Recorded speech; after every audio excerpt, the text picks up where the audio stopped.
Welcome to this edition of the LucidQuest Public Health Strategic Roundup, covering developments from 16 July through 20 August 2026.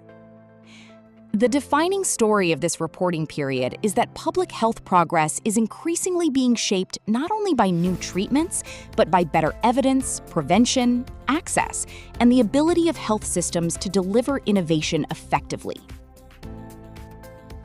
In this period, 4 key themes stood out. The first was the growing importance of lower burden care. 10-year prostate cancer data strengthened the case for focal therapy in selected patients, while intravenous iron before cardiac surgery reduced transfusion requirements in patients with anemia. Strategically, both developments reflect increasing pressure to demonstrate not just clinical efficacy, but reductions in treatment burden, complications, and resource use. That could influence reimbursement, care pathways, and adoption. However, neither approach has fully established a new standard. Randomized evidence for focal therapy and broader recovery benefits from preoperative iron remain important uncertainties. A second major theme was more precise risk identification. Genomic findings in fibromyalgia, associations between occupational pesticide exposure and ALS, and observational data linking estrogen-only hormone therapy with lower Alzheimer's pathology all point toward more biologically and environmentally informed prevention strategies. For developers and health systems, better segmentation could improve trial design, target selection, biomarker development, and allocation of preventative resources. But these signals remain largely associative. Replication, prospective validation, and clearer evidence of causality will be essential before they can meaningfully change clinical practice. The third theme was the potential value of time-critical intervention in HIV.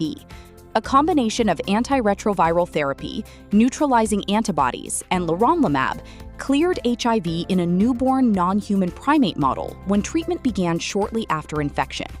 If translated clinically, this approach could reduce lifetime treatment burden and increase the strategic importance of rapid diagnosis and combination-based remission strategies.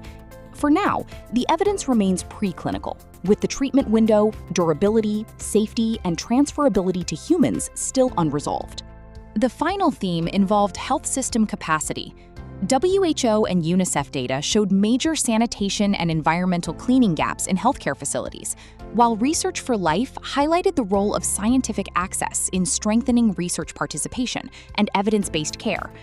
The implication is that innovation alone cannot create population-level impact. Infrastructure, knowledge access, workforce capacity, and implementation increasingly determine whether new interventions can scale. Progress remains uneven, making funding and execution critical watch points. Looking ahead, we will be watching randomized focal therapy evidence, human development of the early HIV strategy, prospective validation of emerging risk signals, implementation of sanitation and hygiene recommendations, and whether expanded research access translates into stronger local trial participation and adoption of evidence-based care.